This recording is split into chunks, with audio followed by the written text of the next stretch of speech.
Volkswagen Polo GTI 2018 Review. When you read the letters G.T.I.', whether it's in the first sentence of a car review or on the grille of a hatchback, you think Golf don't you? Bet you just have. Can't help but. The Golf GTI celebrated its 40th anniversary last year, after all, and although Volkswagen has been trying to for more than 2 decades now, it has never quite successfully developed its defining hot hatch identity into a proper performance sub-brand.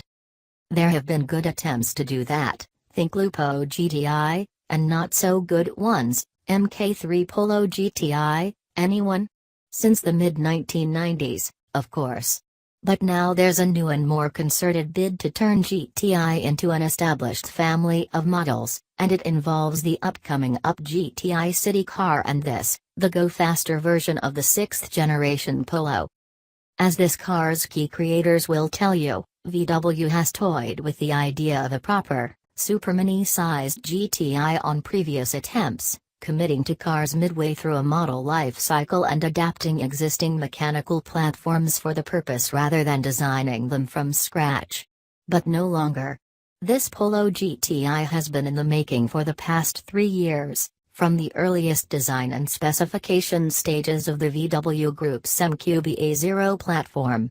As a result, the specialized powertrain, suspension and steering components it needs in order to be the best hot hatchback it can be have already been provided, there on the shelf, ready to go, while the car's chassis has already been designed to accept the 18-in wheels for the job.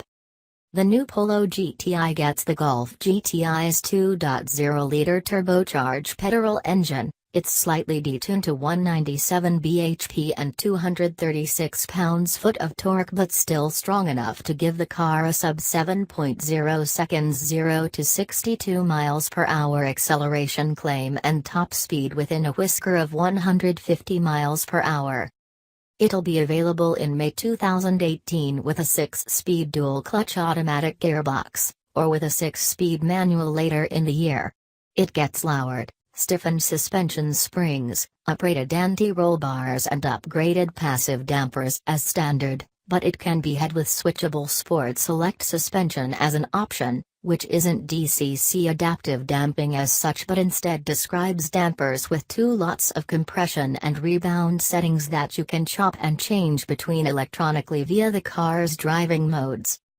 Compared with the standard Polo on which it's based, the GTI also has completely different front suspension knuckles, a stiffer torsion beam at the rear, rated suspension bushings and entirely different axle geometries and roll centers. On the face of it, not just on the face of it, really, it's a proper piece of performance engineering. This car's suspension tune was signed off by the same guy who was responsible for the handling of the remarkable Golf GTI Club Sport S, VW's head of chassis development, Carsten Sebstadt. If this Polo GTI turns out to be the first one truly worthy of the badge, Carsten is probably be an important reason why. He's got quite a CV, and it's worth explaining before we get into the GTI in greater detail, because it speaks volumes about him. Sebstadt's career started at Ford in the mid-1990s, where he learned his trade from acknowledged masters such as Richard Perry Jones and Lotus's John Miles. The first car he worked on from a clean sheet was the original, epoch-making Focus.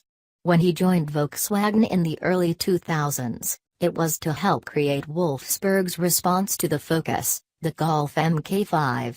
And later that decade he moved to Porsche, where he had a hand in every GT-badged version of the pre-facelift 997 Generation 911. Apparently, Clarence Seedorf is the only footballer to have won the Champions League at 3 different clubs. Thanks Google, he must be the only footballer with a CV to rival Carsten's, I reckon.